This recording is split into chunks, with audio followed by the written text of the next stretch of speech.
ছোটবেলা থেকেই যখন মেলা যেতাম অন্যান্য জিনিস কেনার পাশাপাশি পাপড়ি চাট কখন খাবো এই বায়নাটা কিন্তু লেগেই থাকতো। আজও বড় হয়ে যাওয়ার পর এখনও মেলায় গেলে সবার শেষে পাপড়ি চাট খেতেই হবে। আজকের এই পাপড়ি চাটের রেসিপি কিভাবে শেয়ার করছি শেষ অবধি কিন্তু দেখতে হবে। শেষে একটি লাইক, শেয়ার, কমেন্ট আর সাবস্ক্রাইব করে দিও। আজকের এই দোকানের মতো পাপড়ি চাট কিভাবে বাড়িতেই বানিয়ে নিচ্ছি চলো দেখে নিই। পাপড়ি চাটের টক মিষ্টি ব্যাপারটা আনার জন্য এখানে একটা চাটনি তৈরি করে নেব। তার জন্য লাগছে তেঁতুলের কাঠ বেশ কিছুটা পরিমাণে নিয়েছি। এক এক করে যোগ করছি 1.5 চামচ মতো চিনি, নুন, 1 চা চামচ মতো কাশ্মীরি লাল লঙ্কার গুঁড়ো। তেঁতুলের চাটনিটাকে কালার আনার জন্য ব্যবহার করছি। এইবার একটু জল দিয়ে মিক্স করে একটা মিশ্রণ তৈরি করে নিলাম। একদিকে কড়াই গরম করে তেঁতুলের মিশ্রণটা দিয়ে দেব, বেশ কিছুক্ষণ ধরে ফোটাবো। আরও কিছুটা পরিমাণে চিনি যোগ করছি, দিয়ে ভালো মতো ফুটিয়ে একটা হালকা আঠালো ভাব আসতেই বুঝতে হবে চাটনি রেডি হয়ে গেছে।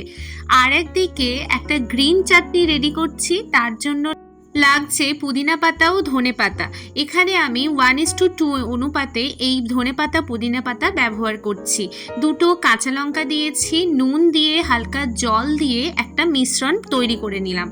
এরপর পাপড়ি তৈরি করার জন্য এখানে একটা বোলে 1 কাপ মতো ময়দা, তার 1/2 কাপ মতো আটা আগে থেকে নিয়ে নিয়েছিলাম। তাতে এক এক করে সামান্য পরিমাণে নুন ও অল্প পরিমাণে রিফাইন অয়েল দিয়ে আস্তে আস্তে জল যোগ করে আটা ময়দার ডোটাকে ভালোভাবে মেখে নেব।